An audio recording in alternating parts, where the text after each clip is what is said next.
पड़ेगी, किसी भी प्रकार के डॉक्टर के पास नहीं जाना पड़ेगा। सबसे परम चिकित्सक जो हैं, महावैद्य जो हैं सृष्टि के, परम भट्टारक अनंत देव, उन्होंने अपनी देशना में कहा कि अगर आप रोग मुक्त नहीं हो पा रहे हैं, हजार लाखों दवाइयां खाने के बावजूद, पीठ का, पेट का, सिर का दर्द नहीं जा रहा है, आपको लाख खाने के बावजूद आपके कब्ज की शिकायत ठीक नहीं हो पा रही है, आपके सारे उपक्रम करने के बाद आपका कैंसर, टीबी ठीक नहीं हो पा रहा है, आप क्या करिए? कुछ सूत्र दिए, 7 साधन बताए। आपका समय होने को आया, आप कभी आगम ग्रंथों में टटोलिएगा, मैं 7 साधन के नाम बता देता हूं। सबसे पहला एक साधन बताया, बिना औषधि के रोग ठीक करने का उपाय गुरुदेव कहते हैं अनशन स्वीकार करो, उपवास। यह भी एक चिकित्सा है, इसमें कुछ खाना नहीं पड़ता, बस किसी चीज को थोड़ा विराम दे देना पड़ता है।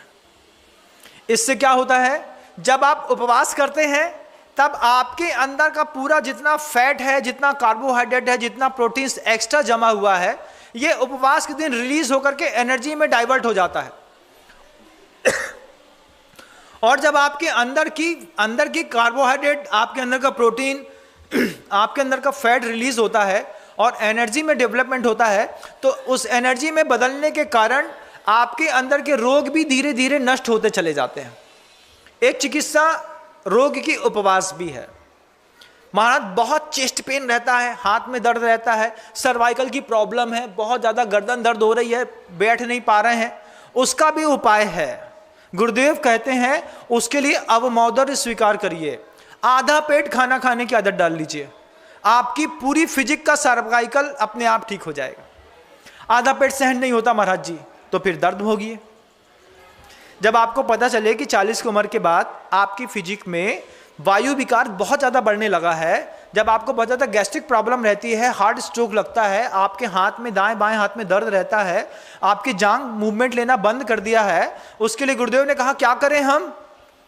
पेट से आधा भोजन, आधा पानी पीजिए, आधा भोजन कीजिए, दुगना पानी पीव, तीजो श्रम चौथी हंसी, वर्ष 125 जीव। भोजन आधा पेट कर दीजिए, लेकिन हम ठूस ठूस के कहाँ तक, यहाँ तक भर जाए, अभी थोड़ा जगह है एक रसगुल्ला खाने की और दे दो, खा लिया। अब क्या है, अब जैसे ही वो अंतिम रसगुल्ला पेट के अंदर जाता है, पेट के अंदर का पूरा कंटेंट चुपचाप बाहर आ जाता है। ओवर ईटिंग से भारत में जितने लोग मरते हैं, इतने लोग कुपोषण से नहीं मरते।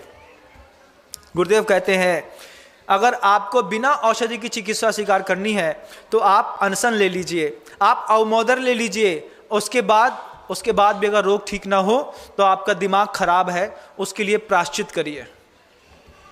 कई बार रोग तन में बाद में दिखते हैं, मन में ज़्यादा रहते हैं। बहुत ज़्यादा हिंसा करने का भाव हो रहा हो, बहुत ज़्यादा ईर्ष्या परेशान कर रही हो, बहुत ज़्यादा लोभ परेशान कर रहा हो, हाव हाव हाव हाव में लगे हैं, उस वक्त गुरुदेव कहते हैं प्रायश्चित करो, प्रत्याख्यान करो, मैं इस चीज का त्याग करता हूं। त्याग करने से क्या होगा, कम से कम तत्संबंधी आसक्ति उतनी देर के लिए छूट जाएगी। आज आप देखिएगा पूरी दुनिया में किस तरीके से आप नेटवर्क मार्केटिंग होने लगी है। अमेजॉन से और दुनिया भर की चीज से, फ्लिपकार्ट से आप लोग सामान खरीदते हैं कि नहीं? खरीदते हैं महाराज जी। छोटा सा संकल्प कर लो पूरे परिवार को, घर को सुख करने के लिए। क्या छोटा सा संकल्प है? मैं प्रत्याख्यान करता हूं। किस बात का? इस बात का कि मेरे घर से 1 किलोमीटर के डाइस एरिया में जो चीज उपलब्ध होगी, मैं उसको कभी भी फ्लिपकार्ट और अमेजॉन के माध्यम से नहीं खरीदूंगा। एक छोटा सा प्रत्याख्यान, आपको पता है ये छोटा सा प्रत्याख्यान आपके साथ साथ सामने वाले परिवार के अंदर भी सुख और शांति लाएगा। बगल में एक रबड़ बैंड बिकती है, आप अपने घर से बाहर निकलना पसंद नहीं करते, आपने वहीं बैठे बैठे अमेजोन में ऑर्डर दे दिया। आप अगर ये प्रत्याख्यान कर लें कि हम अपने डाइस एरिया में जहां भी रहते हैं 1 किलोमीटर तक जो भी चीज दुकान में उपलब्ध है उसको हम ई ऑर्डर से के माध्यम से नहीं बुलवाएंगे, इससे कई व्यापारी बच जाएंगे, कई लोगों का घर बच जाएगा और आपकी मानसिकता स्वस्थ हो जाएगी। और थोड़ा घर से बाहर निकलोगे, धूप लगेगी तो थोड़ी त्वचा के विकार भी खत्म हो जाएंगे। बंधुओं, बहुत सारी चीजें मिलती हैं, बस सोच समझ की बात है। तो आप अनशन ले लीजिए, आप अवमोदर ले लीजिए, आप प्रत्याख्यान कर लीजिए, आप प्रायश्चित कर लीजिए, आप थोड़ा सा कायक्लेश कर लीजिए। कायक्लेस कहते हैं फिजिकल एक्टिविटीज को। अब 24 घंटे एसी के नीचे बैठा हुआ व्यक्ति, फिजिक तो खराब होगी। थोड़ा सा फिजिकल वर्क कर लें, ऊपर नीचे आगे पीछे, 8 किलोमीटर दौड़ने की आदत बना ले, 6 किलोमीटर, 40 के बाद 6 किलोमीटर रोज रनिंग करनी है। कभी भी हार्ट में स्टंट डालने की जरूरत नहीं पड़ेगी। छोटा सा काम था कायक्लेस का कि इतना पसीना बहाएंगे कि पूरा का पूरा शरीर पसीने से तरबतर दिन में कम से कम एक बार हो जाए। लेकिन पसीना आती साथ उसमें बैड स्मेल आती है, क्योंकि बैड खाते हैं तो स्मेल भी बैड आती है। वो सहन नहीं होती तो डीओ लगा लेते हैं। कई लोग तो ऐसे हैं कि नहाते ही नहीं हैं, अभी ठंडी आ रही है, अब 4-5 दिन में नहा लेंगे, हो जाता है। लेकिन इससे आपका शरीर बिगड़ता है बंधु। थोड़ा कायक्लेस भी हो और उसके साथ गुरुदेव कहते हैं थोड़ा सा स्वाध्याय भी हो। जब गुरु की देशना नहीं मिल रही हो, जब आपके लिए आपका अंतर्मन काम नहीं कर रहा हो, जब घर के अंदर राग द्वेष बहुत ज्यादा बड़े हो, तो राम नाम का जाप भी आपके परिवार की स्थिति संभाल लेता है।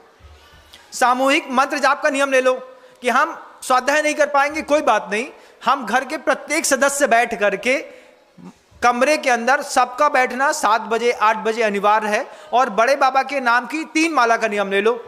ओम ह्रीम श्रीम क्लीम एम बड़े बाबा अरहम नमः। इस नाम की जाप की माला का नियम ले लो। क्या करना है?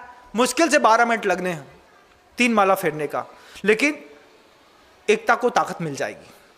पूरा परिवार एक समय पर एक स्थान पर एकत्रित हो जाएगा। हमारे घर का नियम है कि हमारे परिवार में प्रत्येक सदस्य जब तक 3 बड़े बाबा के जाप नहीं दे देता है, माला नहीं फेर लेता है, तब तक हम लोग कोई नहीं सोते हैं। रात में 10 बजे संयोजना बनाओ, लेकिन घर के अंदर इस बात की संयोजना बनाओ कि हम अपने परिवार में नियम लेते हैं, जब तक 3 माला हम अपने परिवार में सामूहिक रूप से नहीं फेर लेंगे तब तक हम नहीं सोएंगे। और उसमें भी बड़े का कर्तव्य है इंतजार करे। किस बात का? कि अभी वो छोटा बच्चा नहीं आया है, उसको और आ जाने दो, वो बबलू को और बुला लो, उसके नाती को और बुला लो, पंती को और बुला लो। सब बैठ करके जो जाप दे सकता है जाप दे, जो जाप नहीं दे सकता है वो जाप सुने। माँ पैरालाइज्ड है, उठ नहीं पाती है, तो माँ के कमरे में जाप देंगे सब मिल करके। देखो घर की एकता कितनी अच्छी बनती है। लेकिन समय नहीं है महाराज, आप अपने लिए समय निकालिएगा। कुछ और शब्द बाकी रह गए हैं। स्वाध्याय जरूरी है, थोड़ा भी पढ़ेंगे आप, रामायण पढ़िए, महाभारत पढ़िए, उससे आपको कुछ ना कुछ सीखने को मिलेगा। और इन सब से आप जब ठीक ना हो पाए तब जिनेंद्र भगवान की प्रतिमा के समक्ष जाकर के बैठ करके आप ध्यान लगाने की कोशिश करिए।